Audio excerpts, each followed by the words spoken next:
혼란스러운 시대의 그늘 속에서 세상이 방향 없이 돌아가는 듯한 때에 티베트의 고요한 산맥에서 한 이름이 서서히 떠오르기 시작했다. 량텐진. 겨우 12살의 소년이지만 그의 존재는 이미 아시아 전역의 승려들과 학자들, 그리고 호기심 많은 이들 사이에서 메아리치고 있었다. 그는 거만하게 말하지 않고 명예를 추구하지도 않는다. 말수는 적지만 그가 내뱉는 한마디 한마디는 회의적인 자들의 신념을 흔들고 여전히 징조를 믿는 자들의 주의를 깨운다. 모든 것은 한 작은 수도원에서 찍힌 영상으로부터 시작되었다. 멀리서 들려오는 종소리, 산의 찬바람을 가르는 소리, 그리고 고요한 눈빛의 아이가 갑자기 이렇게 말한다. 한국은 곧 그 역사상 가장 결정적인 시기를 맞이하게 될 것입니다. 단순하고 건조한 그 말이 두려움과 호기심의 물결을 일으키는 시발점이 되었다. 량은 절벽과 연구설로 둘러싸인 외딴 마을에서 태어났다. 어머니의 말에 따르면 그가 태어나던 순간 바람이 멈추었고 가까운 사원의 종이 누가 건드리지도 않았는데 울리기 시작했다고 한다. 현지 승려들은 그것이 오래된 영혼이 되돌아왔다는 신호라고 믿었다. 그 후 소녀는 만트라와 기도 속에서 자라며 세상을 침묵 속에 바라보았다. 5살 때부터 그는 어른들조차 두려워할 만큼 생생한 꿈을 이야기하기 시작했다. 가본 적 없는 곳, 배운 적 없는 언어로 우는 사람들을 보았다고 했다. 몇 달 후 다른 지역에서 실제로 일어날 산사태를 세세하게 묘사했을 때 승려들은 그것이 단순한 상상이 아님을 깨달았다. 현지 기자들이 인터뷰를 시도했지만 수도원 측은 접근을 제한했다. 그들은 량이 정말로 중요한 일이 일어나기 직전에만 말을 한다고 전했다. 그리고 바로 그 드문 순간 중 하나에서 량이 처음으로 한국을 언급했다. 아무도 그 이유를 이해하지 못했다. 그는 한국에 대해 배운 적도 한국인과 접촉한 적도 없었다. 그러나 그는 붉은색과 푸른색 옷을 입은 사람들이 잿빛 하늘 아래서 외치는 꿈을 꾼다고 말했다. 승려들에 따르면 그는 한국어 문자와 비슷한 상징을 그리기 시작했고 기도할 때마다 동쪽을 향했다고 한다. 어느 날 한 중국 기자가 짧은 인터뷰를 촬영하는 데 성공했다. 량은 오래된 부처상 앞에 앉아 누렇게 빛바랜 천 조각을 손에 들고 있었다. 그리고 이렇게 말했다. 동쪽에서 바람이 불어올 것입니다. 그것은 전쟁을 가져오지 않지만 평화도 가져오지 않습니다. 그것은 선택을 가져올 것입니다. 그의 수수께끼 같은 한마디는 논쟁과 공포를 불러일으키기에 충분했다. 세상 꼭대기에서 고립된 차에 살아가는 한 아이의 말이 정치인들과 종교인, 그리고 분석가들 사이에서 빠르게 퍼져나가기 시작했다. 전문가들은 과학적으로 설명하려 했다. 그들은 그가 단지 예민한 아이일 뿐이며 아마도 수도원의 이야기들의 영향을 받았을 것이라고 말했다. 그러나 그를 부정하려 하면 할수록 더 많은 세부적인 증거들이 드러났다. 한 승려는 량이 밤중에 트랜스 상태로 깨어나 종이 조각에 연결되지 않은 문장들을 적었다고 전했다. 그 문장들 속에는 언제나 낙하, 바람, 북쪽의 빛, 어두운 물 같은 단어들이 등장했다. 어떤 이들은 그가 암호로 말한다고 믿었고 또 어떤 이들은 그것이 변혁의 시대를 예언하는 고대 티베트 경전에 등장하는 상징이라고 여겼다. 시간이 흐르면서 량은 말을 줄이고 글을 더 많이 쓰기 시작했다. 그의 시선은 멀리 닿지 않는 어딘가를 응시하는 듯 했으며 마치 다른 사람들이 볼 수 없는 것을 보고 있는 듯 했다. 그리고 그를 중국 밖에서도 알려지게 만든 계시가 찾아왔다. 승려들과 통역자가 함께한 명상 중에 소녀는 단호한 목소리로 이렇게 말했다. 황금새가 떨어질 것이다. 산이 흔들릴 것이다. 깃발들이 갈라질 것이다. 그 말 한마디는 조용한 공포를 불러일으키기에 충분했다. 얼마 지나지 않아 한 승려가 그 예언을 좀 더 명확히 풀이했다. 량은 남쪽의 한 나라에서 큰 정치적 불안이 일어날 것을 예언한 것이며 많은 이들이 그 나라가 한국일 것이라 믿었다. 중국 정부는 이 사건에 대해 침묵을 지키고 있지만 현지 소식통들은 연구자들이 소년을 조사하기 위해 수도원으로 파견되었다고 전한다. 그 사이 수천 명의 사람들이 그의 예언을 SNS에서 공유하기 시작했다. 티베트 소년의 평온한 얼굴은 누구도 설명할 수 없는 어떤 것의 상징이 되었다. 어떤 사람은 그를 환생이라 부르고 어떤 이는 예언자라 부르며 또 어떤 이는 다가올 어려운 시대의 전령으로 여겼다. 량텐지는 기도 소리와 산의 냉기 속에서 침묵 속에 자라났다. 다른 아이들이 계곡을 뛰놀 때 그는 하늘을 바라보는 것을 더 좋아했다. 그는 중요한 일이 일어나기 전에는 구름의 모양이 변한다고 말했다. 어머니는 그것이 단순한 상상이라고 생각했지만 승려들은 그것이 평범하지 않다는 것을 알고 있었다. 6살 때 그는 가본 적 없는 곳들에 대해 이야기하기 시작했다. 빛으로 뒤덮인 도시들과 높은 건물로 둘러싸인 바다를 언급했다. 남중국에서 대화제가 일어날 것이라 말했고 그 예언은 몇 달 후 실제로 일어났다. 그때 원로들은 깨닫기 시작했다. 그들은 비범한 무언가를 마주하고 있다는 사실을 깨달았다. 노르부라는 이름의 노승은 소년이 말하는 모든 말을 기록하기로 결심했다. 그는 매일 량을 따라다니며 꿈 몸짓 잠결에 내뱉는 말들까지 꼼꼼히 적어두었다. 량은 미래를 마치 창문 너머로 들여다보듯 본다고 말했다. 하지만 그 장면들은 낯선 소리, 냄새, 목소리들과 섞여 있었다. 그는 날짜를 말하지 않고 오직 느낌으로만 전했다. 그가 처음으로 이 지역을 덮칠 대규모 자연재해를 묘사했고 그것이 모두 사실로 드러나자 수도원 전체는 그를 시간의 전령자로 보기 시작했다. 세월이 흐르며 량은 점점 변해갔다. 더욱 내성적으로 바뀌었고 명상에 긴 시간을 들이며 거의 음식을 먹지 않았다. 어느 날 만트라를 외우던 중 그는 트랜스 상태에 빠졌고 아무도 이해할 수 없는 말을 내뱉었다. 나중에 그것이 번역되자 다음과 같은 문장이 드러났다. 남쪽의 나라는 빛을 찾기 전에 갈라질 것이다. 통역사는 그 의미를 물었지만 량은 대답하지 않았다. 그는 단지 깃발이 반으로 찢어지고 사람들이 하늘을 올려다보며 도움을 청하는 장면을 보았다고 말했다. 그날 이후 그는 그림을 더욱 자주 그리기 시작했다. 수치로 천 위에 그린 그의 그림에는 사원과 산의 구조를 연상케 하는 기하학적 문양들이 많았다. 승려들은 그중 일부가 한반도의 지형과 매우 유사하다는 사실을 발견했다. 마치 그는 무의식적으로 아직 일어나지 않은 무언가의 경로를 기록하려는 듯했다. 가장 놀라운 순간은 그가 고대 티베트어로 설악이라는 단어를 적었을 때였다. 이는 그가 알 리 없는 한국의 산 이름이었다. 그 사이 중국 과학자들이 수도원에 도착했다. 각종 검사를 시행하고 과학적 설명을 시도했다. 그러나 어떤 검사에서도 이상은 발견되지 않았다. 소년은 신체적으로도 정신적으로도 모두 건강했다. 하지만 그의 눈빛은 늘 먼 곳을 바라보았고 마치 아무도 듣지 못하는 무언가를 듣고 있는 듯했다. 드문 인터뷰 중 한 번 그는 조용히 이렇게 말했다. 산의 바람은 폭풍 전의 속삭입니다. 저는 단지 들은 말을 반복할 뿐이에요. 그로부터 얼마 지나지 않아 량은 모두를 불안하게 만드는 비전을 묘사했다. 그는 황금빛 독수리가 계곡 위를 날고 있었으나 한쪽 날개가 다쳐 제대로 날 수 없었다고 말했다. 독수리는 날아오르려 했지만 결국 추락했고 그가 떨어진 자리의 땅이 갈라지며 거대한 소리가 퍼졌다고 했다. 그 의미를 묻자 량은 독수리가 매우 높은 자를 상징하며 그 지도자가 힘을 잃고 교체될 것이라고 답했다. 그는 또한 이 추락이 동아시아 전역을 흔들 일련의 사건들의 시작이 될 것이라고 덧붙였다. 소식은 빠르게 퍼져나갔다. 국제 언론들은 티베트 소년의 이름을 인용하기 시작했다. 어떤 이들은 그를 히말라야의 새로운 예언자라 불렀고 또 어떤 이들은 단순한 민간 신화라고 일축했다. 그러나 량의 평온한 태도와 명확한 말투는 이 이야기에 무시할 수 없는 무게를 실어주었다. 사람들은 뉴스 속에서 징조를 찾아내려 했고 시간이 지날수록 그의 예언은 점점 더 현실과 맞아떨어지는 듯했다. 량은 한 번도 두려움을 보인 적이 없었다. 오히려 자신은 구원자가 아니라 단지 전달자일 뿐이라고 말했다. 사람들이 그에게 경고할 책임을 느끼냐고 묻자 그는 이렇게 답했다. 책임은 듣는 자에게 있습니다.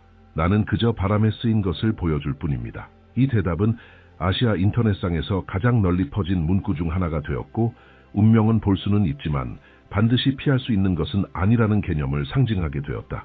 11살이 되던 해 노승들이 이끄는 명상의식 중 량은 다시 트랜스 상태에 빠졌다. 이번에는 몇 시간 동안 미동도 없었다. 눈을 뜨고 깨어났을 때 그는 울고 있었다. 그는 하늘을 가로지르는 불의 벽을 보았고 그 뒤에는 바다가 검게 변했다고 말했다. 그는 이 현상이 한국과 연관되어 있다고 했지만 어떻게 연결되는지는 설명하지 않았다. 다만 남쪽이 흔들릴 때 사람들은 북쪽을 바라보아야 한다는 말을 반복했다. 이 말은 다양한 방식으로 해석되었다. 어떤 이들은 이를 영적인 경고로 받아들였고 다른 이들은 실제적인 갈등이나 재난의 예언으로 여겼다. 하지만 량을 가까이서 지켜본 사람들은 그가 전쟁이 아닌 에너지의 움직임을 말하고 있다는 것을 알고 있었다.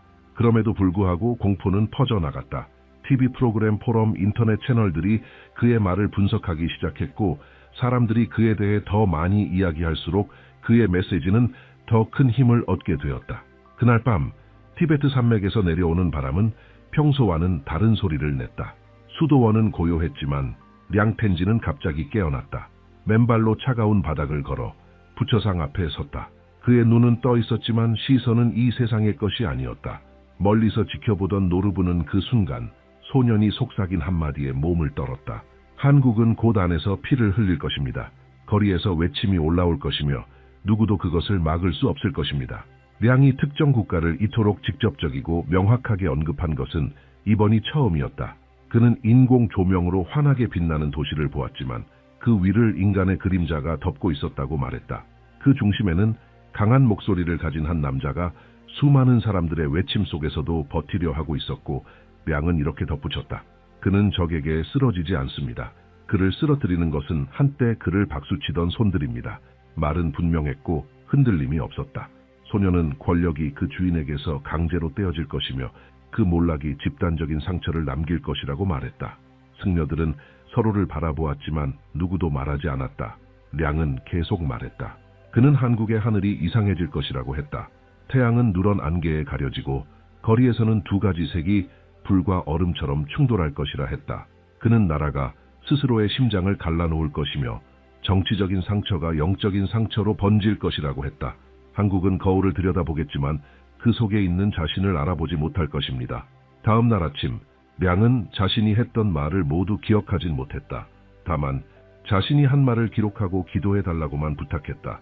그러나 시간이 지날수록 그의 환신은 더 강렬해졌다. 그는 사람들의 물결이 달리고 찢어진 깃발이 흩날리며 건물들이 흔들리는 모습을 본다고 했다. 나는 무언가 부서지는 소리를 듣습니다. 유리가 아니라 신뢰가 부서지는 소리입니다. 그는 위기가 외부에서 오는 것이 아니라 내부에서부터 일어날 것이라고 말했다. 그 나라가 스스로의 선택으로 인해 흔들릴 것이라고 했다. 어느 날 밤, 량은 재로 바닥에 글을 썼다. 봄이 오기 전 왕좌는 무너질 것이다. 황금 독수리는 힘을 잃을 것이다. 그리고 고개를 들어 이렇게 덧붙였다. 그것이 무너진 후 잠깐의 침묵이 찾아올 것입니다. 그러나 곧 까마귀들이 남은 것을 차지하려 싸울 것입니다.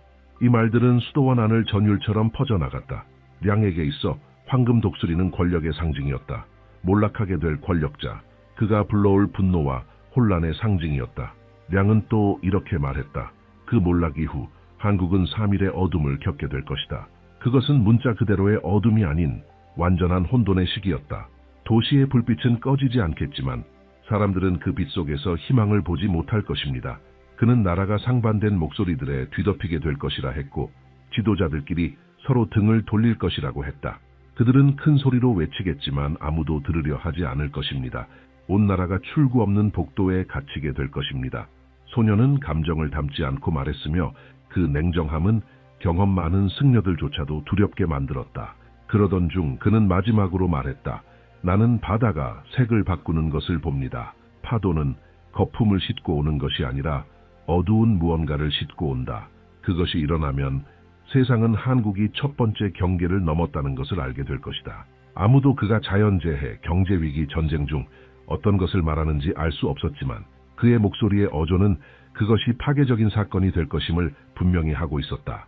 수도원에 머물던 외국인 기자 한 명이 그의 말 중 일부를 영상으로 기록하는 데 성공했다. 영상에서 량은 시선을 고정한 채 깊게 숨을 들이쉬며 말했다. 사이렌 소리가 기도 소리와 섞일 때 한국의 심장은 시험받을 것이다. 두려움이 있을 것이지만 그 두려움 속에서 하나의 결정이 태어날 것이다. 그리고 그 결정은 수백만 명의 운명을 바꿀 것이다. 이 영상은 몇 시간 만에 전 세계로 퍼졌다. 또 다른 날 모두가 잠든 사이 량은 노르부를 불러 종이를 요청했다. 그는 아무 말 없이 무언가를 쓰고 나서 그 종이를 건네며 말했다. 이 일이 일어나면 나를 더 이상 찾지 마세요. 종이에는 이렇게 적혀 있었다. 한국은 분열의 바람과 정화의 불을 지나게 될 것이다. 그 후 새로운 새벽이 북쪽에서 태어날 것이다. 승려들은 충격을 받았다. 그것은 량이 처음으로 북쪽을 희망의 근원으로 언급한 순간이었다. 이유를 묻자 그는 단지 이렇게 대답했다. 북쪽은 재회의 열쇠를 쥐고 있다.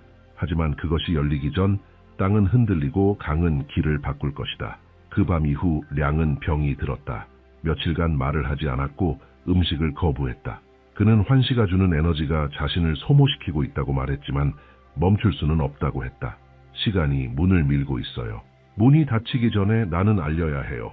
그가 잠들기 직전 노르부가 기록한 마지막 말은 다음과 같았다. 동쪽에서 종이 울릴 것이나 메아리는 남쪽에서 울릴 것이다. 그 일이 일어나면 감춰졌던 모든 것이 드러날 것이다. 수도원은 긴장에 휩싸였다. 예언 하나하나가 점점 현실과 겹쳐지기 시작했고 세계는 마치 그가 말한 대로 움직이는 듯 보였다. 량텐진, 아무도 이해하지 못했던 소녀는 이제 누구도 무시할 수 없는 존재가 되었다. 그는 한국을 세계의 미래를 비추는 거울이라고 말했다. 그 나라는 스스로의 그림자를 마주한 뒤에야 다시 태어날 수 있을 것이라고 했다. 한국의 눈물은 헛되지 않을 것입니다. 그는 깊은 명상에 들어가기 직전 이렇게 말했다. 이 고통에서 세상이 반드시 보아야 할 무언가가 태어날 것입니다. 하지만 빛이 오기 전에는 흔들림이 올 것입니다. 그리고 아무도 그것을 맞이할 준비가 되어 있지 않을 것입니다. 다음 날들 동안 수도원은 침묵과 긴장으로 가득했다. 량텐지는 거의 말을 하지 않았지만 입을 열 때마다 그 말은 마치 눈속을 가르는 천둥처럼 울려 퍼졌다. 그는 보이지 않는 무언가가 한반도 위에서 움직이기 시작했다고 말했다. 바람이 아닙니다. 그가 중얼거렸다. 곧 떨어질 것의 무게입니다. 노르부는 한마디도 놓치지 않기 위해 모든 말을 기록했다. 소녀는 점점 멀어지는 듯 보였고 마치 두 세계 사이를 살고 있는 듯 했다. 어느 날 아침 명상 중 량은 갑자기 일어섰다. 그의 눈은 고정되어 있었고 목소리는 다른 곳에서 들려오는 것처럼 들렸다. 그는 말했다. 풍요의 시대는 끝났습니다. 공기는 무거워질 것이고 금은 종이가 될 것이며 종이는 바람에 흩날릴 것입니다. 승려들은 서로를 바라보았다. 그는 아무도 해석할 수 없는 무언가를 묘사하고 있었지만 상징은 너무도 명확했다. 돈이 날아가고 부가 가치를 잃는 모습, 곧이어 해석이 따라붙었다. 이는 치명적인 금융위기를 암시하고 있었다. 량은 한국 국민들이 아침에 눈을 뜨고 하루아침에 모든 가치가 사라졌음을 깨닫는 장면을 보았다고 말했다. 화면에는 숫자들이 떨어지고 목소리들은 침착하라고 말하겠지만 사람들의 가슴은 타오를 것입니다. 그는 젊은이들이 닫힌 문 앞에서 우는 모습을 보았고 가족들이 화려한 진열장에 불빛을 버리고 절망의 침묵 속으로 들어가는 장면을 보았다고 했다. 돈은 사라지지 않을 것입니다. 그가 말했다. 하지만 눈에 보이지 않게 될 겁니다. 손가락 사이로 빠져나가는 모래처럼요. 그 다음 환시는 더욱 어두웠다. 량은 높은 건물들이 천천히 기울어지며 기반을 잃어가는 장면을 보았다고 전했다. 창문은 깨지고 불빛은 계속 깜빡였다. 건물 안에서 소리가 들렸습니다. 그들은 여긴 우리 집이에요 라고 외쳤지만 아무도 듣지 않았습니다. 그는 이 붕괴가 단지 경제 시스템의 붕괴만이 아니라 국가가 가진 신뢰의 붕괴라고 말했다. 일상을 지탱하던 구조들이 무너지는 동시에 희망도 함께 무너지는 것이었다. 노르부는 그것을 막을 수 있는 방법이 있는지를 물었다. 리앙은 단 한마디로 대답했다. 폭풍은 이미 불려졌어요. 유일한 방패는 의식기입니다. 이어서 그는 자신을 떨리게 한 장면을 묘사했다. 그는 서울의 거리에서 무릎 꿇고 일자리라는 글귀가 적힌 종이를 들고 있는 젊은이들의 무리를 보았다고 했다. 그들의 옷은 더러웠고 하늘은 어두워지고 있었다. 그들 뒤로는 물이 인도를 따라 차오르고 있었다. 그들은 위로 올라가려 뛰지만 계단은 끝나지 않아요. 미래가 있는지도 모르는 채 미래의 무게를 짊어진 세대의 피로함입니다. 이 묘사는 한 승려에 의해 영상으로 기록되었고 결국 인터넷에 유출되었다. 몇 시간 만에 수백만 명이 시청했다. 많은 사람들은 말없이 바라보았고 어떤 이들은 조롱했다. 그러나 녹음을 끝까지 들은 이들은 량이 말한 다음 문장에서 소름이 돋았다고 했다. 젊은이들이 거리에서 울고 노인들이 그들을 위로하지 못할 때 두 번째 물결이 시작될 것입니다. 수도원의 분위기는 변했다. 추위는 더욱 날카로워졌다. 량은 음식을 거부했다. 그는 매 끼니가 자신을 더 땅에 묻고 환시로부터 멀어지게 만든다고 말했다. 그는 두 번째 붕괴는 빠르게, 예상치 못하게, 그리고 파괴적으로 찾아올 것이라고 했다. 불에서 오지 않을 것입니다. 숨결에서 올 겁니다. 깨진 약속들을 실은 숨결이죠. 노르부는 그것을 금융 붕괴의 신호로 해석했지만 소녀는 그것만은 아니라고 했다. 그는 이번 위기가 너무도 깊어져 한국의 정신 자체를 약화시킬 것이라고 말했다. 사람들은 모든 것에 대한 믿음을 잃게 될 것입니다. 지도자에게도, 사찰에도, 자기 자신에게도. 하지만 바로 그 부자의 속에서 새로운 것이 태어날 것입니다. 같은 주에 량은 8시간 넘게 트랜스 상태에 빠졌다. 깨어난 뒤 그는 물을 청했고 이렇게 말했다. 한국은 목소리들로 나뉠 것입니다. 각 목소리는 자신이 옳다고 외칠 것이고 아무도 듣지 않을 것입니다. 그리고 배고픔이 찾아올 때 그것은 빵이 아닌 방향을 향한 갈망일 것입니다. 노르부는 아무 대답도 하지 못한 채 그를 바라보았다. 소녀는 단순한 경제 붕괴를 넘어 도덕적이고 영적인 붕괴까지 예견하는 듯했다. 그 시기의 마지막 환시에서 량은 달 없는 서울의 밤을 묘사했다. 바람은 낙엽과 찢어진 지폐를 텅 빈 도로 위로 날리고 있었다. 사람들의 얼굴은 지쳐 있고 창문은 모두 닫혀 있습니다. 하지만 멀리서 소리가 들립니다. 마치 슬픈 음악처럼요. 그것은 새로운 시작을 기다리는 민족의 소리입니다. 그 시작이 이미 시작되었음을 모른 채로 그의 말은 수도원 안을 경고처럼 퍼져나갔다. 량텐지는 두 번째 물결을 드러낸 것이다. 돈과 영혼의 붕괴. 그는 더 이상 눈에 보이는 전쟁을 말하지 않았다. 조용히 무너져가는 것들을 이야기했다. 그는 한국 민족이 스스로의 시스템이라는 거울을 마주하게 될 것이며 오직 자비만이 그들을 구원할 수 있을 것이라 말했다. 외부의 적이 나라를 무너뜨리는 것이 아닙니다. 그가 선언했다. 그 나라가 무엇을 의미하는지를 잊는 것이 나라를 파괴합니다. 그 후 며칠 동안 량은 말이 없었다. 그는 수시간 동안 지평선을 바라보며 앉아 있었다. 마침내 입을 열었을 때 그의 말은 공기를 얼어붙게 만들었다. 독수리의 추락과 가난의 바람이 지난 뒤 심장의 분열이 올 것입니다. 그것이 한국의 가장 큰 시험이 될 것입니다. 만약 그녀가 버텨낸다면 세상도 함께 버텨낼 것입니다. 이후 찾아온 침묵은 완전했다. 노르부는 두 개의 물결은 단지 훨씬 더 큰 무엇인가의 서곡에 불과했다는 것을 깨달았다. 량은 눈을 감고 거의 들리지 않는 목소리로 말했다. 이제 벽이 자라기 시작할 것입니다. 이 말은 예언의 새로운 단계를 알리는 시작이 되었다. 산들은 마치 지켜보는 듯했고 한때 맑고 순수하던 공기에는 낯선 무게가 실려 있었다. 수도원 안에 모두가 알았다. 세 번째 물결이 다가오고 있었고 그것과 함께 한국과 전 세계의 운명을 바꿀 결말이 함께 다가오고 있다는 것을. 그해 티베트 산맥에는 겨울이 평소보다 일찍 찾아왔다. 공기는 무겁고 수도원의 침묵은 감히 이름 붙일 수 없는 무언가를 예고하는 듯했다. 량텐지는 더 이상 웃지 않았다. 그의 얼굴은 창백했고 눈은 현재를 넘어선 무언가를 보고 있는 듯했다. 노르부는 그의 곁을 조용히 지켰고 곧 닥칠 무언가를 두려워했다. 어느 추운 오후 명상 중 소녀는 눈을 뜨고 말했다. 한국은 세 번째 그림자 안으로 들어갔습니다. 이제 마음들이 갈라지고 있습니다. 그 말은 칼날처럼 떨어졌다. 리앙은 나라가 보이지 않는 물결에 휩싸일 것이며 그것은 어떤 전쟁보다 더 파괴적일 것이라고 했다. 폭탄도 침략자도 없을 것이다. 단지 사람들이 서로에게 등을 돌릴 뿐. 가족들은 같은 식탁에 앉겠지만 시선을 나누지 않을 것입니다. 자식들이 말을 해도 부모는 듣지 않을 것입니다. 이웃들은 인사를 해도 서로를 알아보지 못할 것입니다. 그는 한국이 눈에 보이지 않는 추위처럼 집 안에서 시작되어 거리로 번져가는 어둠을 마주하게 될 것이라고 말했다. 승려들은 그의 모든 말을 정확히 기록했다. 량은 자신이 학교에서 학생들이 서로에게 소리 지르고 선생님들이 말려보려 애쓰지만 실패하는 모습을 보았다고 말했다. 직장에서도 사람들은 협력을 멈추고 두려움이 공감을 대신할 것이라고 했다. 나라는 겉으로는 계속 움직일 것입니다. 하지만 영혼은 사라질 겁니다. 사람들은 일하겠지만 왜 일하는지 잊을 것입니다. 그것이 영혼의 분열의 시작입니다. 그는 모두를 얼어붙게 만든 한 장면을 묘사했다. 나는 보이지 않는 벽으로 덮인 도시를 보았습니다. 사람들은 모두 그 안에 갇혀 있었지만 스스로는 자유롭다고 믿고 있었어요. 누구도 서로의 말을 들을 수 없었고 소리를 지르면 지를수록 벽은 더 높아졌습니다. 노르부가 그 벽을 허물 수 있는지 물었고 량은 이렇게 대답했다. 자비보다 자존심이 높게 있는 한 무너지지 않습니다. 환시는 점점 더 불안하게 변해갔다. 량은 사람들이 서로를 연결하기 위해 만든 기술이 오히려 그들을 파괴하기 시작할 것이라고 말했다.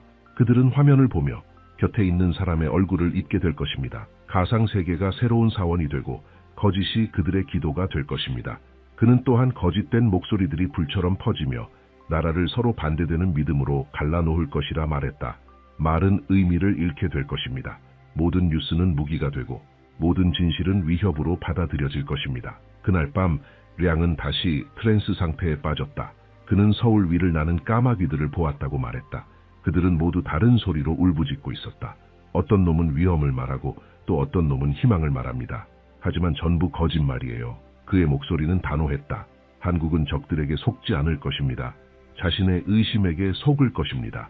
승려들은 그 소년이 신앙과 신뢰, 정체성의 위기에 대해 말하고 있다는 것을 알고 있었다. 그는 세 번째 물결이 가장 힘들 것이라고 했다. 왜냐하면 그것은 아무도 오는 줄 모른 채 다가오기 때문이었다. 적이 보이지 않으면 사람들은 서로 싸우기 시작합니다. 증오가 당연해지면 전쟁 없이도 나라는 스스로 무너지게 됩니다. 또 다른 환시에서 량은 유리벽으로 양가가 나뉘어 결혼식이 중단된 장면을 묘사했다. 신랑과 신부는 울고 있었지만 유리는 깨지지 않았습니다.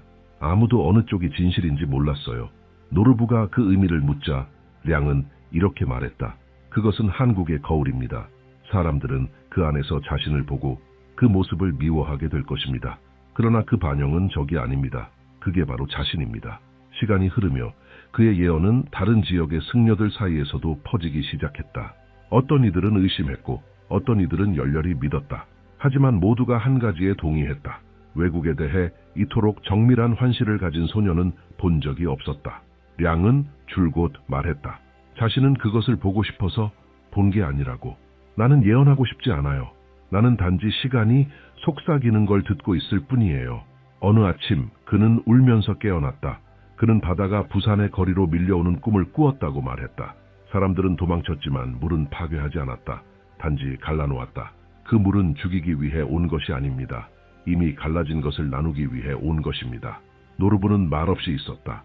그러자 소녀는 말했다. 한국은 죽음이 아니라 상실을 통해 정화될 것입니다. 모든 것을 잃어본 자만이 다시 시작하는 것의 가치를 알게 될 것입니다. 산속의 추위는 점점 더 짙어졌고 하늘은 곧 무언가 일어날 듯한 무거움을 머금고 있었다. 량텐지는 몇 시간씩 명상에 잠긴 채 미동도 하지 않았다. 승려들은 이미 새로운 환시의 주기가 다가오고 있음을 알고 있었다. 어느 밤 고요함을 깨뜨린 것은 그 소년의 약하지만 단단한 목소리였다. 벽은 이제 다 자랐습니다. 이제 하늘이 응답할 차례입니다. 다음 날 량은 수도원에서 가장 높은 옥상으로 데려가 달라고 요청했다. 그는 그곳에 서서 붉은 구름 사이로 떠오르는 해를 바라보며 말했다.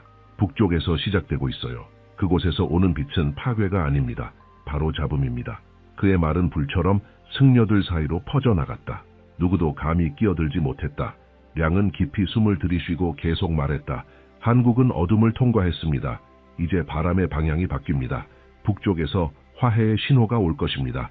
그는 한반도의 하늘에 나타난 외로운 별 하나를 묘사했다. 그것은 다른 어떤 별보다도 밝게 빛났고 그 빛이 도시와 마을을 비추며 퍼져나갔다고 했다. 그 빛 아래에서 사람들은 서로에게 다가가기 시작했다. 닫혀있던 손이 열립니다. 적이 형제로 다시 보입니다. 울던 이들이 노래하기 시작합니다. 량은 고요하게 말했지만 그의 말은 강렬한 울림을 지니고 있었다. 승려들은 그 순간 깊은 무언가가 드러나고 있다는 것을 느꼈다. 소녀는 그 별이 단순한 천체가 아니라 집단적 각성의 상징이라고 설명했다. 북과 남은 이제 두려움 없이 서로를 바라볼 것입니다. 시간이 남긴 상처를 서로 치유하게 될 것입니다. 그는 경계선이 점점 무의미해질 것이라 말했고 세상은 이해하지 못한 채 한 민족의 재탄생을 지켜보게 될 것이라 했다. 한국은 세상에 보여줄 것입니다. 용서가 자존심을 이길 때 어떤 일이 일어나는지를. 그는 눈을 감고 조용히 울기 시작했다. 노르부가 그 이유를 물었고 량은 이렇게 대답했다. 한국의 고통은 필요했기 때문입니다. 그 고통을 통해서만 세상은 연합의 가치를 이해하게 될 것입니다. 그는 한국의 젊은이들이 잃어버린 것을 무기로가 아니라 자비로 다시 세우는 모습을 보았다고 말했다. 절과 교회가 공포가 아닌 희망으로 가득 찬 모습을 보았다고도 했다. 사람들은 다시 믿게 될 것입니다. 정부가 아닌 자기 자신을. 량근 강들이 다시 맑게 흐를 것이고 도시들이 재건되며 경제가 새로운 에너지로 부활할 것이라 말했다. 돈은 돌아올 것입니다. 그러나 이번에는 분열을 위해서가 아니라 지탱을 위해 쓰일 것입니다. 승려들은 각 문장을 기록하며 지금 이 순간이 수도원 역사상 가장 강렬한 예언들의 마지막이라는 걸 알고 있었다. 소녀는 한국이 새로운 시대의 균형점이 될 것이라고 말했다. 북쪽의 별이 빛날 때 다른 나라들이 그것을 바라보게 될 것입니다. 변화는 거기서 시작되지만 전 세계로 퍼질 것입니다. 그는 덧붙였다. 한국은 인류의 거울이 될 것입니다. 자비를 선택하면 지구는 새로운 평화의 순환을 맞이할 것입니다. 복수를 선택하면 같은 순환이 반복될 것입니다. 량의 말은 판결처럼 울려 퍼졌다. 승려들이 그를 애워쌌지만 그는 몹시 지쳐 보였다. 그는 자신의 사명이 끝나가고 있다고 말했다. 내가 말해야 할 것은 모두 말했습니다. 이제 시간의 차례입니다. 그는 무릎을 꿇고 두 손을 모은 채 속삭였다. 한국은 살아남을 것입니다. 그러나 세상이 그녀의 말을 들어야 합니다. 며칠 뒤 그는 말을 완전히 멈췄다. 대신 짧은 문장들을 쓰기만 했고 마치 미래를 위한 암호를 새기는 듯했다. 그중 하나에는 이렇게 적혀 있었다. 북쪽은 빛을, 남쪽은 마음을 가져온다. 둘이 함께 걸을 때 새로운 새벽이 올 것이다. 또 다른 문장은 이러했다. 울었던 민족이 다른 이들에게 미소 짓는 법을 가르치게 될 것이다. 노르브는 모든 기록을 간직했고 수도원 일지에 마지막 글을 남겼다. 량텐지는 미래를 보여준 것이 두렵게 하려는 것이 아니었다. 깨우기 위함이었다. 그는 파괴를 말한 것이 아니라 전환을 말했다. 그에 따르면 한국은 끝이 아니라 더 큰 무언가의 시작이었다. 그 주간 강력한 폭풍이 티베트를 덮쳤다. 량이 태어났던 그날 밤처럼 수도원의 종이 저절로 울렸다. 바람이 멈췄을 때 소녀는 조용히 누워 있었고 얼굴에는 작은 미소가 떠올라 있었다. 더 이상 두려움도 고통도 없었다. 오직 평온함만이 남아 있었다. 노르브는 그가 자신의 사명을 다 마쳤다고 믿었다. 며칠 뒤 전 세계에 하나의 소식이 퍼졌다. 한반도 상공의 밤하늘에서 희귀한 별이 관측된 것이다. 그 빛은 여러 밤 동안 이어졌고 천문학자들은 그 이유를 설명하지 못했다. 그러나 수도원의 승려들에게는 그것이 신호였다. 량의 말이 단순한 꿈이 아닌 분명한 경고였다는 확증이었다. 그의 예언이 담긴 영상들은 대륙 전역을 계속 떠돌았다. 지금도 많은 이들이 그것을 연구하며 숨겨진 의미를 해석하려 하고 있다. 어떤 이들은 그가 말한 세 가지 물결이 이미 시작되었다고 믿고 어떤 이들은 아직 오지 않았다고 말한다. 하지만 그의 말이 지닌 놀라운 정확성을 부정하는 이는 없다. 세상을 떠나기 전 량은 하나의 음성 메시지를 남겼다. 그의 차분한 목소리는 마치 다른 시간에서 들려오는 것 같았다. 고통을 두려워하지 마세요. 어둠은 끝이 아니라 길입니다. 한국은 세상의 희망의 대가와 아름다움을 보여줄 등불이 될 것입니다. 그리고 새로운 새벽이 올 때 모두 알게 될 것입니다. 이 모든 것이 결코 우연이 아니었음을. 수도원은 그의 마지막 말을 나무 상자에 보관하고 있다. 그 위에 노르브는 단 한 줄만을 남겼다. 그 소녀는 미래를 보았고 빛을 믿었다. 그는 평범한 남자가 아니다. 브랜든 빅스가 말을 하면 세상은 듣고 두려워한다. 그의 한마디 한마디 뒤에는 정적이 따르며 마치 시간조차 멈춰 그를 경청하는 듯하다. 어떤 사람들은 그를 예언자라 부르고 또 어떤 이들은 그가 공포를 조작한다고 비난하지만 그를 무시할 용기를 가진 사람은 없다. 지금까지 그가 예측한 모든 것은 현실이 되었다. 정치적 위기, 경제의 붕괴, 불가능해 보였던 기후 변화들까지. 그리고 이제 브랜드는 인류가 역사상 가장 결정적인 순간을 맞이하려 한다고 말한다. 최근 한 인터뷰에서 그는 심지어 회의론자들마저 침묵하게 만드는 말을 했다. 다음에 올 일은 재앙이 아닙니다. 그것은 각성입니다. 하지만 그걸 견딜 준비가 된 사람은 거의 없을 것입니다. 이 문장은 번개처럼 전 세계에 퍼져나갔다. 단순한 예언이 아니라 오직 그만이 전달할 수 있는 차가울 정도로 수학적인 확신이 담겨 있었기 때문이다. 그는 스스로를 점쟁이로 소개하지 않는다. 항상 인류의 운명을 연구하는 학자라고 정의한다. 그에 따르면 모든 문명은 결국 베일이 벗겨지고 진실이 완전히 드러나는 순간을 맞이하게 된다. 어떤 제국도 영원하지 않으며 어떤 거짓도 영원히 숨겨질 수는 없다. 그리고 그 순간, 전 지구적 계시의 순간, 이 다가오고 있다. 브랜드는 이미 징후들이 나타나고 있다고 단언한다. 우연이라 보기 힘든 정밀도로 반복되는 사건들, 역사상 가장 큰 변화 직전에 기록된 것과 똑같은 집단 행동들, 그리고 지금 조용히 움직이기 시작한 국가들 사이에 어떤 힘, 무엇이 정확히 올 것인가에 대한 질문에 그는 직접적인 대답을 하지 않는다. 그는 카메라를 응시하며 깊이 숨을 들이쉰 후 단 한마디를 던진다. 다가오는 것을 피할 수는 없습니다. 하지만 이해할 수는 있죠. 이해하는 자는 살아남을 것입니다. 그의 힘은 이런 문장 속에 있다. 공포가 아니라 각성 속에. 그는 세상의 끝이 아니라 환상의 끝을 알리는 것이다. 여러 나라의 사람들은 그의 연설을 암호화된 메시지처럼 따라간다. 과학자들은 그의 패턴을 분석하려 하고, 영적 지도자들은 그가 보이는 세계와 보이지 않는 세계를 잇는 달이라고 말한다. 하지만 브랜든은 어떤 꼬리표에도 관심이 없다. 은둔하며 말을 아끼고 나타날 때마다 세상은 변한다. 최근에도 그랬다. 그의 단 한 번의 발언이 시장을 무너뜨리고 정부에 영향을 주며 대중을 움직이게 했다. 그를 다른 이들과 구분짓는 무언가는 분명 존재한다. 추측이 아닌 절대적인 확신에서 비롯된 신념이다.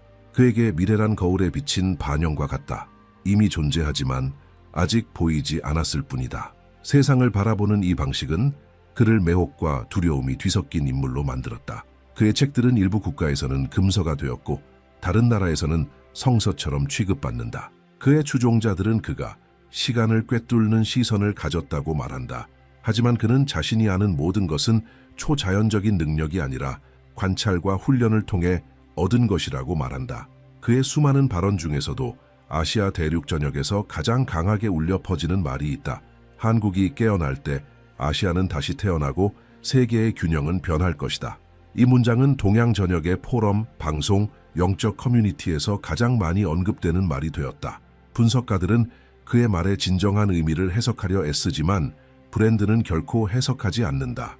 그는 단지 이렇게 반복할 뿐이다. 변화는 강대국에서 오는 것이 아니라 불가능을 견디는 법을 배운 한 민족에게서 온다고. 시련 속에서 성장한 그들은 이제 새로운 시대를 이끌 힘을 내면에 품고 있다고. 브랜든을 특별하게 만드는 것은 그가 맹목적인 신앙이 아닌 맑은 의식을 말한다는 점이다. 그는 사람들이 지금 맞이하고 있는 것은 벌이 아니라 기회라고 말한다. 다가오는 것은 파괴가 아니라 계시이며 모든 변화는 인간의 내면에서 시작되어 세상의 구조에 반영된다고 한다. 진정한 심판은 하늘에서 오지 않습니다. 그것은 의식에서 옵니다.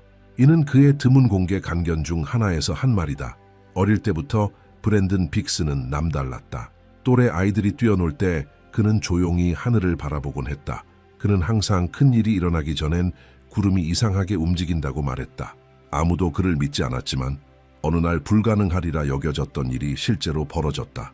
마을에 거센 폭풍이 몰아쳤고 그는 몇 시간 전 이웃들에게 골짜기를 떠나라고 경고했던 것이다. 집들은 파괴되었지만 그 말을 믿은 수십 명의 사람들이 살아남았다. 그날 이후로 브랜든이라는 이름은 더 이상 평범한 아이의 이름이 아니게 되었다. 그는 늘 두려움과 경외의 시선을 받으며 자랐다. 어떤 이들에게 그는 선택받은 자였고 또 다른 이들에게는 불길한 징조였다. 하지만 브랜든 자신은 자신이 본 것들을 이해하지 못한다고 말했다. 그에게는 예고 없이 환영들이 찾아왔고 이미지들, 소리들, 목소리들, 그리고 마치 존재하지 않았던 것처럼 사라졌다. 그는 평범하게 살고 싶어 했지만 새로운 계시가 올 때마다 그의 내면은 조금씩 부서졌다. 결국 어느 날 그는 도망치기로 결심했다. 그는 몇 달 동안 여행을 계속하다가 결국 한국의 외딴산에 도착했다. 그곳에서 그의 운명을 바꿀 한 남자를 만났다. 말없이 깊은 눈빛을 지닌 한 스님이었고 그 스님은 아무런 질문도 없이 그를 받아들였다. 그 남자는 브랜든에게 그가 비전이라고 부르던 것이 재능이 아니라 책임이라는 것을 가르쳤다. 브랜든은 마음을 가라앉히고 세상을 전체로서 바라보는 법을 배웠다. 하늘, 바람, 별들, 그리고 존재하는 모든 것을 연결하는 보이지 않는 움직임들까지. 그곳 사찰과 안개 사이에서 브랜든은 자신의 인식이 어디에서 비롯되었는지를 깨달았다. 인류의 거대한 사건들은 주기성을 따르고 있으며 그 주기는 마치 태양의 얼굴에서 시간을 읽듯이 읽을 수 있다는 것이었다. 스님은 말했다. 어떤 일도 갑자기 일어나지 않는다. 모든 것은 결과다. 브랜든은 이 문장을 평생 간직하게 된다. 수년 후 그는 현대 세계로 돌아왔다. 이제 그는 마을에서 두려움에 떨던 소년이 아니라 시간에 숨겨진 구조를 이해하는 사람이 되어 있었다. 그는 행성의 정렬, 자기장의 변화, 인간 행동의 미묘한 변화까지 모두 기록하기 시작했다. 그리고 이러한 신호들이 반복될 때 역사는 다시 반복된다는 사실을 발견했다. 하지만 결코 같은 방식으로 반복되지는 않는다는 것. 그렇게 그는 불안한 진실 하나를 알아챘다. 아시아의 거대한 변화를 앞두고 나타났던 주기가 다시 돌아오고 있다는 것. 그는 아시아의 영적 균형이 한국 쪽으로 이동하고 있다고 선언했다. 오래된 에너지가 깨어나고 있으며 그 중심이 한국이라는 것이다. 한국은 수세기에 걸친 분열과 고통을 견뎌야 했던 이유가 바로 재건의 가치를 배우기 위함이었으며 그 배움이야말로 다음 시대의 세계를 인도할 열쇠가 된다고 말했다. 오늘날 브랜드는 단순히 듣는 대상이 아니라 따르는 존재다. 그의 강연에서는 수천 명의 사람들이 완전한 침묵 속에 귀를 기울인다. 그의 목소리는 단호하고 눈빛은 정확하다. 그리고 그는 마치 이미 일어난 일을 묘사하고 있는 것처럼 느껴진다. 그는 인류가 이제 반복의 구역에 들어섰다고 설명한다. 과거의 제국들을 무너뜨렸던 동일한 힘들이 다시 움직이고 있으며 이번에는 그 속도가 아무도 멈출 수 없을 만큼 빠르다고 말한다. 시간은 가속화되고 있습니다. 그가 말한다. 선택은 이제 되돌릴 수 없는 것이 되어가고 있습니다. 브랜드는 다가오는 것은 벌이 아니라 결과라고 단언한다. 세상은 수세기 동안 외면해온 진실을 마주하도록 강요받고 있다는 것이다. 진보 뒤에 숨겨진 혼돈, 권력으로 위장된 허영, 성공으로 포장된 공허. 그에게 있어 이 계시는 고통스럽겠지만 반드시 필요한 과정이다. 거짓된 것은 스스로 무너질 것이고 진실된 것은 굳건히 남을 것이다. 그는 이 과정의 중심이 한국이 될 것이라고 말한다. 권력을 추구하기 때문이 아니라 아직 순수함과 인내를 지닌 집단적 영혼을 간직하고 있기 때문이라고 한다. 브랜드는 한국이 옛것과 새것, 영성과 이성을 잇는 균형의 지점이 될 것이라고 예언한다. 그는 반복해서 말한다. 부활은 두려움에서 오지 않습니다. 그것은 의식에서 옵니다. 브랜든 빅스는 한 국제 생중계 도중 갑자기 말을 멈췄다. 정적이 흘렀고 그는 천천히 눈을 들어 말했다. 하늘이 응답하기 시작했습니다. 기록된 것이 움직이고 있습니다. 몇 시간 후 일본의 천문학자들은 태평양을 가로지르는 직선 형태의 빛의 열을 관측했다. 그러나 그 어떤 레이더도 그것을 포착할 수 없었다. 같은 시간 중국 북부의 주민들은 불이 난 흔적이 전혀 없는 상태에서 기묘한 재가 내리는 것을 목격했다. 미얀마에서는 하늘이 붉음과 흰색으로 나뉘는 현상이 나타났다. 그리고 마치 대륙 전체의 경계가 연결된 듯 한 번도 오로라가 관측된 적 없던 지역들에서 동일한 현상을 담은 영상이 각국의 네트워크를 가득 메웠다. 브랜드는 이미 자신의 방으로 돌아간 후 조용히 말했다. 첫 번째 봉인이 열렸습니다. 며칠 뒤 그는 심지어 자신의 추종자들조차 충격에 빠뜨리는 사실을 공개했다. 한국의 어느 산중 사찰에서 발견된 오래된 책을 보여준 것이다. 그 책은 산스크리트어와 알려지지 않은 문자들이 섞여 있었고 하늘의 7 메아리에 대해 기록하고 있었다. 그것은 세계 재편 이전에 나타날 7개의 신호에 대한 예고였다. 첫 번째는 바다 위의 빛, 두 번째는 땅에서 들려오는 목소리, 세 번째는 동방의 각성이었다. 브랜드는 이미 첫 번째와 두 번째의 신호가 실현되었다고 밝혔다. 과학자들이 자기장의 이상 현상을 분석하는 동안 브랜드는 훨씬 더 거대한 이야기를 하고 있었다. 그는 지구가 단순한 환경 위기를 겪는 것이 아니라 우주의 균형을 다시 맞추는 우주적 조정을 겪고 있다고 말했다. 이 행성은 지금 영적 원점으로 되돌아가고 있습니다.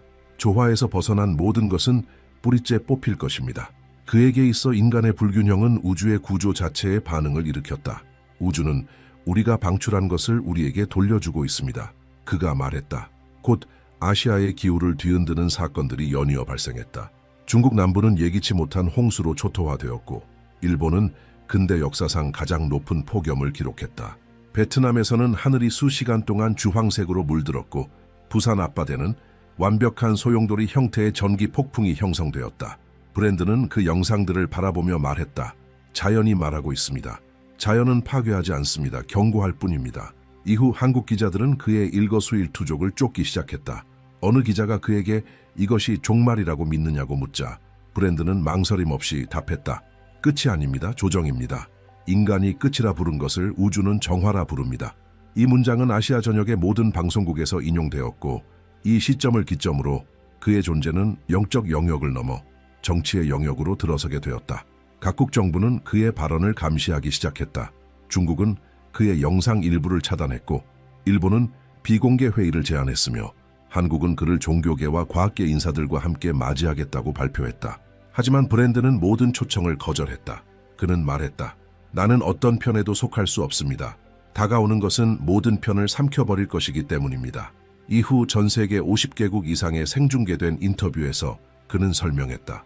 변화의 중심은 국가의 붕괴가 아니라 사상의 붕괴가 될 것이라고. 권력은 이동하고 있습니다. 서구는 영적 중심을 잃었고 아시아는 인간 의식의 통제권을 받고 있습니다.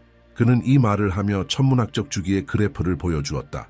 지금의 행성 정렬이 마지막으로 나타났을 때 역사 속 거대한 제국들이 무너졌다는 것이다. 그로부터 얼마 지나지 않아 세 가지 사건이 거의 동시에 발생했다. 도쿄에서는 소규모 지진이 발생했고 중국 해안에서는 어부들이 바람 하나 없는 날의 바다가 숨 쉬는 것처럼 위아래로 출렁였다고 보고했다. 서울에서는 달이 이중의 광환에 둘러싸여 떠올랐고 는 이를 이례적인 광학이상 현상으로 분류했다. 브랜드는 단 한 문장을 이에 남겼다. 세 번째 봉인이 열렸습니다.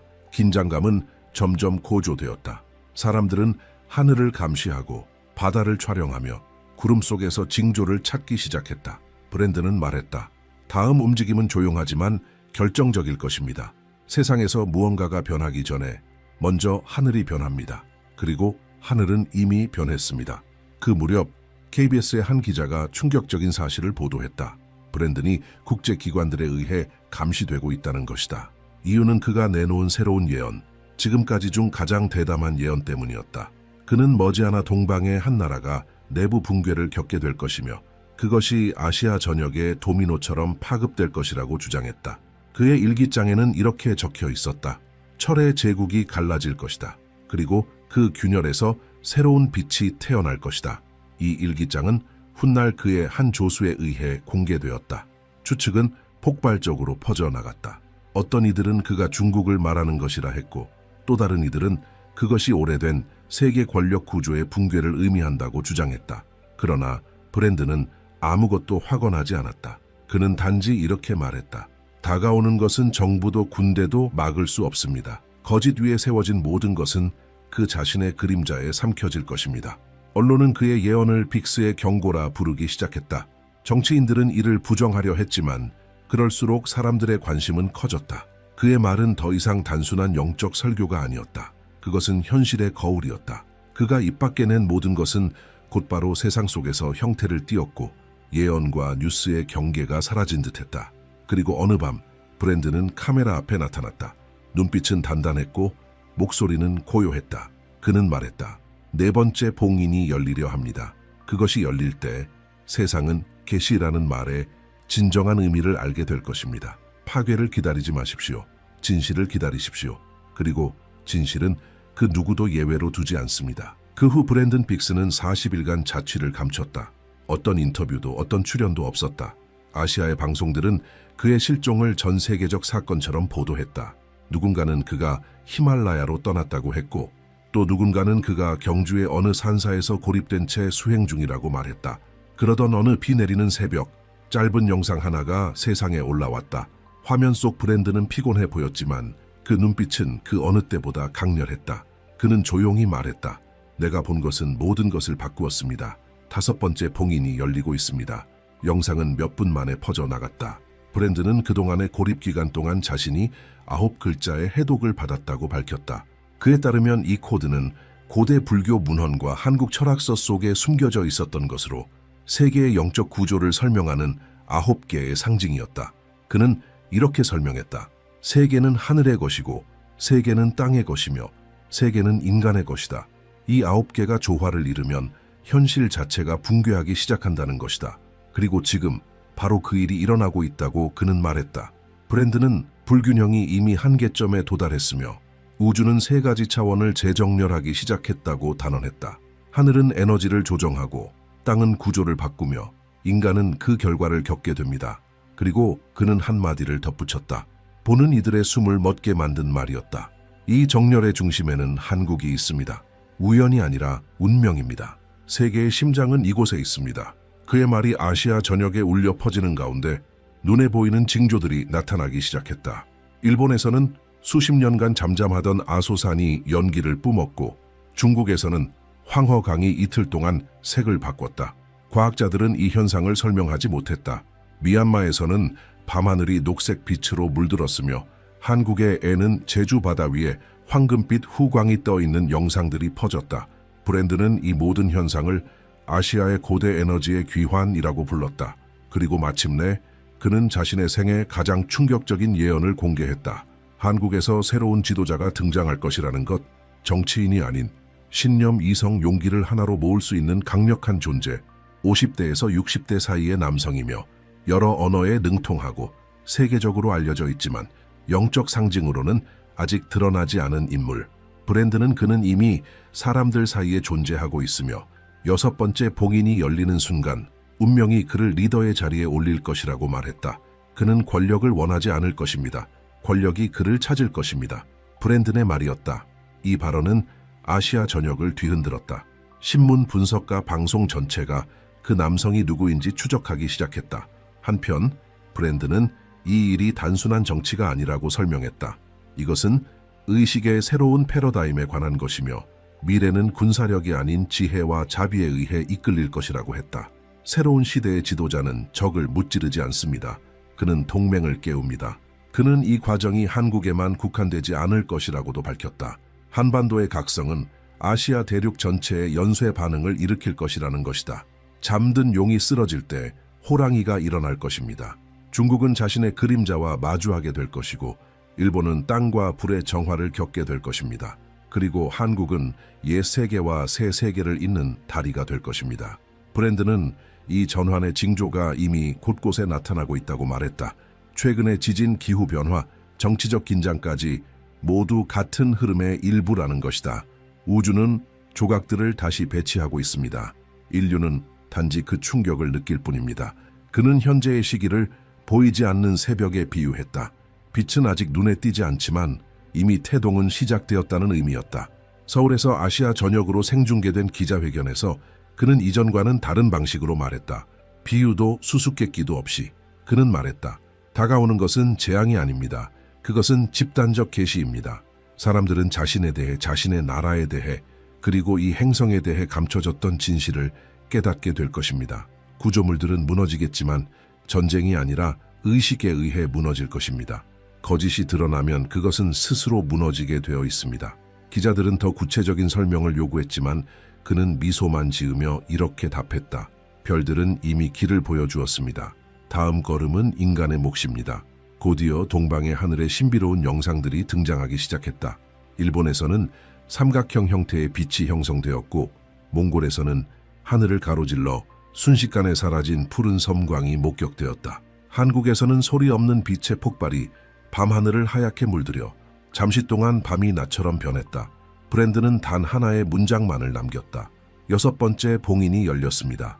브랜든 빅스의 발언 이후 몇 주 동안 아무도 설명할 수 없는 사건들이 연이어 발생했다.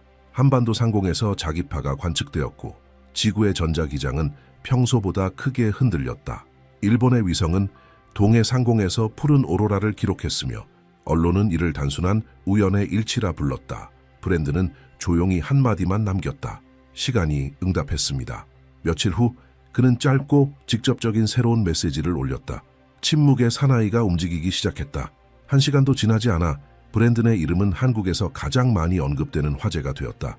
사람들은 그 신비로운 인물이 누구인지 알고 싶어 했다. 그러자 단서들이 나타나기 시작했다. 수년간 모습을 드러내지 않았던 한 은퇴 외교관이 공개 행사에 모습을 드러냈다. 그는 통일, 균형, 영적 재건에 대해 이야기했다. 50세 전후의 나이에 단호한 눈빛과 초자연적으로 보일 만큼의 평온함을 지닌 사람이었다. 인터뷰에서는 브랜든과 비슷한 문장을 말했으며 마치 두 사람이 같은 언어를 공유하는 듯했다. 한국 대중은 그를 백호의 사나이라고 부르기 시작했다. 한편 주변 국가들은 위기에 빠져들었다. 중국은 여러 도시에서 시위가 일어났고 검열의 물결이 혼란을 더욱 가중시켰다. 일본은 연속된 지진과 정치적 불안정으로 흔들렸고 결국 비상사태를 선포했다. 브랜드는 이것이 예언의 실현이라고 경고했다. 용이 불을 잃고 동쪽에서 태양이 사라질 때 새로운 중심이 떠오를 것이다. 한국에서는 분위기가 달랐다. 사람들은 설명할 수 없는 에너지를 느끼고 있었다. 같은 꿈을 꿨다는 증언들이 쏟아졌고 그 안에서 한 목소리가 이렇게 말했다고 한다. 준비하라. 변화는 여기서 시작된다.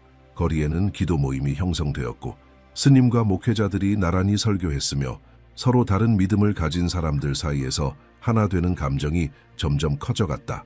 브랜드는 다시 전 세계 생중계에 등장했다. 배경도 없이 단순한 화면 속에서 그는 카메라를 응시하며 말했다. 한국은 하늘이 선택한 새로운 시대의 불꽃입니다. 그는 지구가 변형의 가장 미묘한 지점에 접어들었으며 다음 주기가 인류의 방향을 결정할 것이라고 설명했다. 두 세계가 충돌하고 있습니다. 거짓의 세계와 진실의 세계, 오직 하나만이 남을 것입니다. 재해는 점점 심각해지기 시작했다. 태풍들이 이례적인 강도로 태평양을 강타했고 중국 내륙에서는 몇 세기 만에 강의 흐름이 바뀌었다. 일본은 역사상 가장 큰 정전 사태를 겪었다. 반면 한국은 평온함을 유지했다. 어떤 파괴적인 현상도 이 나라를 건드리지 않았다. 브랜드는 이것이 균형의 방패이며 그 에너지는 한국에서 퍼지기 시작한 영적 에너지의 결과라고 말했다. 기자들은 그를 몰아붙이며 그의 예언이 단순한 우연의 일치일 수도 있다고 주장했다. 브랜드는 침착하게 대답했다. 우연이라면 그렇게 정밀하지 않습니다. 진실은 단지 주기를 따라 반복될 뿐입니다. 그는 별자도 지도를 보여주며 800년 만에 처음으로 위치가 바뀐 별자리를 가리켰다. 그는 이 별자리가 강대국 교체를 알리는 신호라고 말했다. 권력은 다른 반구로 이동합니다. 빛의 중심이 동방으로 돌아옵니다. 그 순간부터 백호의 사나이는 전 세계적으로 알려지기 시작했다. 여러 국가의 지도자들이 그를 만나고자 했지만 그는 조용한 태도를 유지하며 직책과 인터뷰를 모두 거절했다. 그러나 브랜드는 그가 바로 환시 속 인물임을 확인했다. 그는 균형의 지점이며 하늘과 땅 사이의 다리입니다. 며칠 후 일식이 아시아 대륙 일부를 덮었다. 그림자가 한국 위를 통과하는 정확한 순간 브랜드는 산사에서 고대 비문 앞에 무릎 꿇고 있는 모습이 목격되었다. 기자들이 사진을 찍은 직후 그는 다시 자취를 감췄다. 돌에 새겨져 있던 것은 9개의 봉인을 상징하는 문양과 라틴어 문장 한 줄이었다. 빛은 동방에서 태어난다. 바로 그날 밤 브랜드는 가장 충격적인 메시지를 발표했다. 인류가 마지막 선택의 문 앞에 서 있다고 말했다. 변화에 저항할 것인가, 변화의 일부가 될 것인가. 6번째 봉인은 열렸습니다. 7번째는 인류가 자신의 모습을 마주하고 시선을 피하지 않을 때 드러날 것입니다. 브랜든 빅스는 다시는 공개석상에 나타나지 않았다. 어떤 이는 그가 티베트 산맥으로 떠났다고 했고 또 어떤 이는 그가 북한 북부에 고립된 수도원에 있다고 주장했다. 확실한 것은 그가 사라진 지 열흘 후 그의 이니셜이 서명된 편지 한 통이 한국의 한 방송사에 전달되었다는 사실뿐이다. 송을시로 쓰인 그 메시지는 짧았다. 하늘이 말할 때 인간은 들어야 한다. 땅이 움직일 때 인간은 이해해야 한다. 한국은 지배하기 위해 선택된 것이 아니라 깨어나기 위해 선택되었다. 새로운 주기가 시작되었다. 이제 운명은 당신들의 것이다. 이 메시지는 전 세계로 퍼져나갔다. 서울에서는 사찰, 교회, 영적 센터들이 동시에 종을 울렸다. 일본에서는 불교도들과 기독교인들이 사상 처음으로 함께 기도를 드렸고 중국에서는 수천 명이 붉은 등불을 하늘로 띄우며 침묵 속에 참여했다. 수세기 동안 전쟁과 국경으로 갈라졌던 아시아 전역이 하나의 몸짓으로 연결된 듯했다. 한국에서는 특별한 일이 일어나기 시작했다. 일상 속의 작은 기적들, 설명할 수 없는 우연, 믿기 힘든 화해의 장면들, 수십 년간 떨어져 지낸 가족들이 재회했고 파산 직전이던 사업들이 이유 없이 번창했으며 무엇보다도 눈에 띄는 것은 평화의 분위기가 나라 전체를 감싸기 시작했다는 것이었다. 브랜드는 말했었다. 사회시대의 첫 번째 징조는 사람들 마음속의 조화일 것이다. 전문가들은 이 현상을 집단 심리라 설명하려 했지만 사람들은 그 이상임을 알고 있었다. 일상 깊숙이 목적의식이 스며들었고 한국 곳곳에서는 벽화와 전광판에 단 하나의 문장이 반복되었다. 빛은 다시 동방으로 돌아왔다. 그 사이 세계는 주시하고 있었다. 미국과 유럽에서는 긴장이 고조되었고 정치 위기, 시위, 경제 붕괴가 이어졌다. 과거에는 단단해 보이던 모든 것이 무너져 내리기 시작했고 서구가 불안정을 통제하려 애쓸수록 영적 중심은 더욱 동쪽으로 이동해갔다. 브랜드는 이미 예언한 바 있었다. 세계의 권력은 방향을 바꿀 것이다. 이성의 제국은 의식의 제국 앞에 무너질 것이다. 백호의 사나이는 조용하지만 변화시키는 새로운 형태의 리더십의 상징이 되었다. 그의 영향 아래 한국은 주변 국가들과 평화협정을 추진했고 지구의 회복을 목표로 한 국제연합체를 설립했다. 이 연합은 무기를 쓰지 않았다. 대신 지식, 믿음, 그리고 영적 기술을 사용했다. 이 운동은 작게 시작했지만 곧 수십 개국으로 확산되었다. 이것이 바로 브랜든이 말했던 조화의 문명의 탄생이었다. 몇 달 후 대륙 전역에서 설명할 수 없는 사건이 기록되었다. 하룻밤 내내 하늘이 은빛으로 빛났고 그동안 맨눈으로는 볼 수 없던 별자리들이 선명하게 드러났다. 과학자들은 이것이 드문 대기 현상이라고 설명했지만 브랜든의 추종자들은 그 의미를 알고 있었다. 그것은 8번째 봉긴, 빛의 봉긴이었다. 브랜든의 편지는 마지막 예언으로 끝났다. 9번째 봉인이 드러날 때 인간은 자신이 신성으로부터 결코 분리된 적이 없었다는 것을 깨닫게 될 것이다. 그날이 오면 두려움은 더 이상 세상을 지배하지 못하고 진실이 권력의 자리를 대신할 것이다. 이제 우리는 당신에게 묻고 싶습니다. 이 예언이 당신의 마음속에서 어떤 감정을 일으켰나요? 댓글에 당신의 생각을 남겨주세요. 당신의 목소리가 오늘 누군가에게 필요한 메시지가 될 수 있습니다. 이 예언이 당신의 마음에 닿았다면 좋아요를 누르고 채널을 구독해주세요. 세상을 변화시키는 계시와 메시지를 계속 함께 나눌 수 있도록